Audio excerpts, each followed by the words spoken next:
꽤나 많이 달렸고요. 제 생각에는 비교적 나름 빠른 속도로 성장을 하고 있다고도 생각을 합니다. 디테일, 창의성, 어떤 부분을 건드려줘야지 사람들이 만족하겠다라는 거를 아는 그 시작점이 저의 불편함이었어요. 저는 예민하니까 외부의 자극으로 잘 휘둘렸으니까는 잘 불편해해요.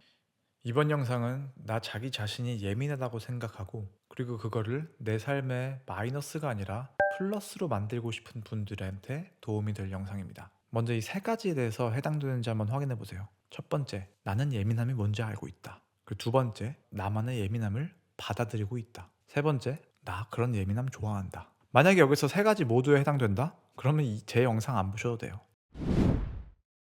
예민한 거는 제 10대, 20대 제 고통의 주요 원인 중에 하나였어요. 저는 고등학생 때 유학을 했습니다. 그리고 유학을 혼자 가게 되면은 보통 홈스테이 형식으로 머물게 돼요. 가정집에 얹혀 사는 거죠. 처음 홈스테이 집은 다른 유학생들도 같이 사는 곳이었어요. 그래가지고 꽤 인원도 많았고 매일 밥을 먹을 때마다 6명, 한 테이블에 6명씩 유학생들끼리 모여서 밥을 먹었죠. 그런데 이 밥을 먹을 때 저 빼고 다른 친구들이 전부 다 정말 맛있게 화려하게 먹는 거예요.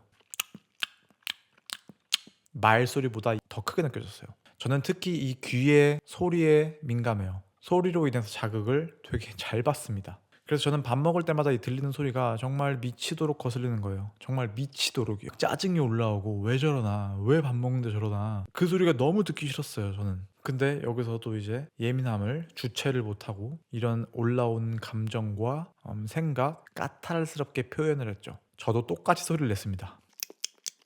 더 오버해서 더 크게. 니들도 한번 어떤지 느껴봐라. 이렇게 예민하고 까칠하게 사니까는 제 인생만 괴로웠어요. 뭐 주변 사람들이야, 아 쟤 또 저런다, 쟤랑 있으면 안 되겠다 하고서 거리 두면은 끝이잖아요. 그런데 저를 너무나 괴롭히던 이 예민한 성격, 이제는 제가 사업을 하는 데 있어서 방향을 알려주는 나침반 역할을 하고요, 컨텐츠를 만드는 창의성의 원천이 되고. 그런데 제가 나이가 들어가지고 덜 예민해졌냐고요? 아, 그건 또 아닙니다.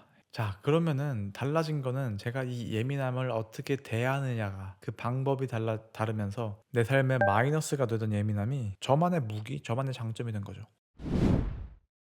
자, 예민함에 대해서 얘기하기 전에 한번 예민함 단어 자체가 좀 부정적인 뉘앙스를 가졌으니까는 다른 단어도 얘기해 볼게요. 예민함, 민감함, 섬세함. 이 단어들의 공통점은 다 풍부한 마음이에요. 풍부한 생각과 감정, 많이 생각하고 많이 느낀다고 할 수 있죠. 근데 이 풍부한 마음이라는 게 사실은 되게 축복이거든요. 내가 삶에서 이루는 모든 것의 시작은 생각에서 시작합니다. 생각이 많고 그거를 현실로 이루는 제일 대표적인 현대 인물은 일론 머스크가 있고, 과거 위인으로는 아인슈타인이 있죠. 감정적으로 풍부했던 사람들은 현대 유명한 예술가 카니에 웨스트, BTS, 이렇게 생각이든지 감정이 많은 거는 엄청난 축복입니다. 그럼 자, 이제 어떻게 여기서 이게 마이너스가 되고 플러스가 될 수 있을까요? 마이너스가 되는 경우는 이 풍부한 마음에 내가 어쩔 줄 몰라 하는 거예요. 아니면 그 마음을 내가 조종하거나 어떻게 바꾸려고 할 때 일어납니다. 마음은 생각과 감정이라고 했어요. 생각과 감정. 이 둘은 엄청 무의식적으로 계속해서 끊임없이 일어납니다. 제가 한 가지 얘기를 해드릴게요.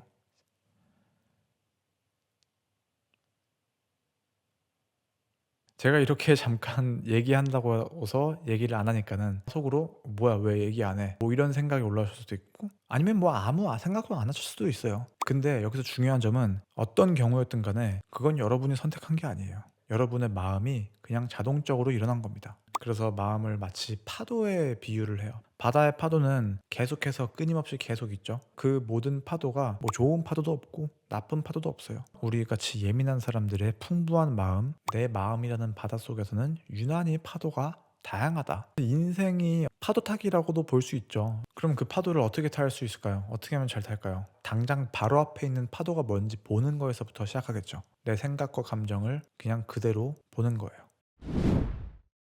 제일 대표적인 게 명상이 있죠. 근데 이 명상이나 파도타기나 잘하는 팁은 똑같아요. 우리가 수영을 잘하려면 제일 첫 번째로 뭐 하죠? 제일 첫 번째, 몸에 힘을 뺍니다.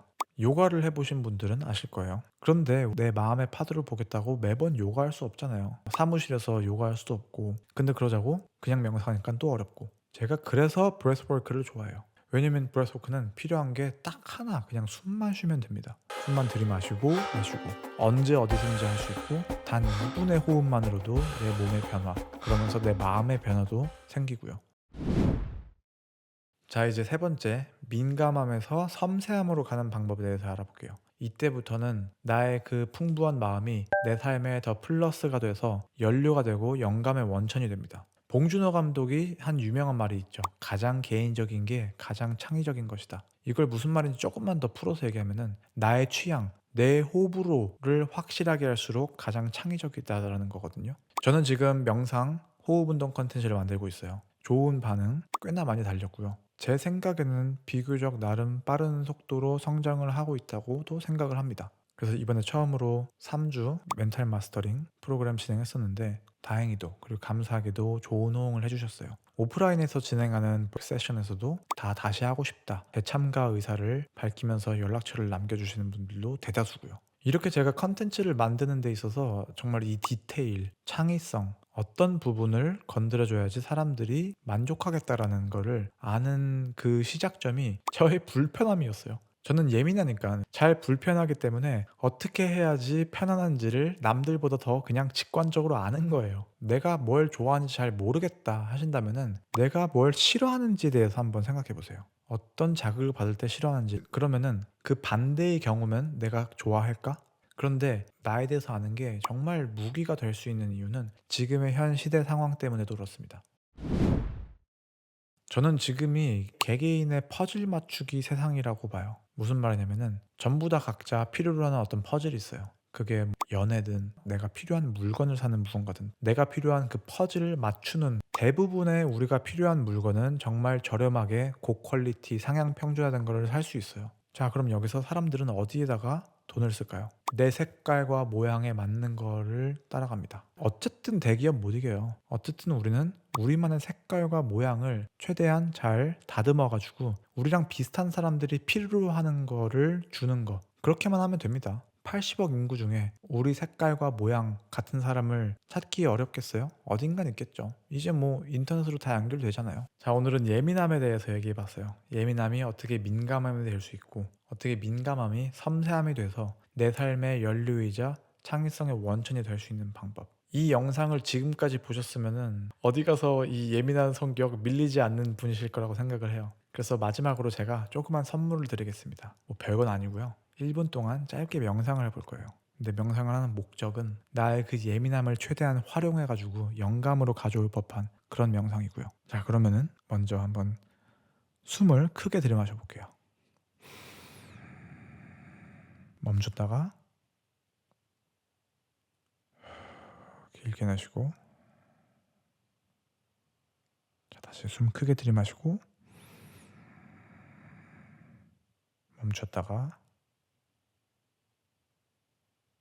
다시 길게 내쉬고, 마지막으로 크게 들이마시고 정지, 길게 내쉽니다.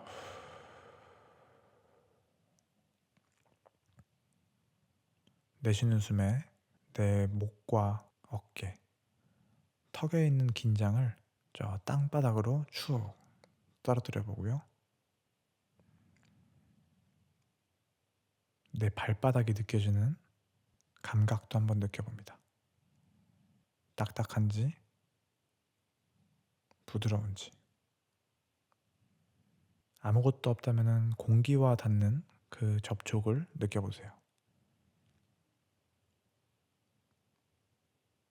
자, 그리고 이제 내 마음속의 바다에다가 질문을 하나 띄워봅니다. 내가 지금 필요한 것은 무엇인가? 머리에서 떠오르는 생각 대신 코로 호흡을 이어가면서 마음의 파도가 만드는 소리에 한번 귀 기울여 보세요. 내게 지금 필요한 것은 무엇인가요?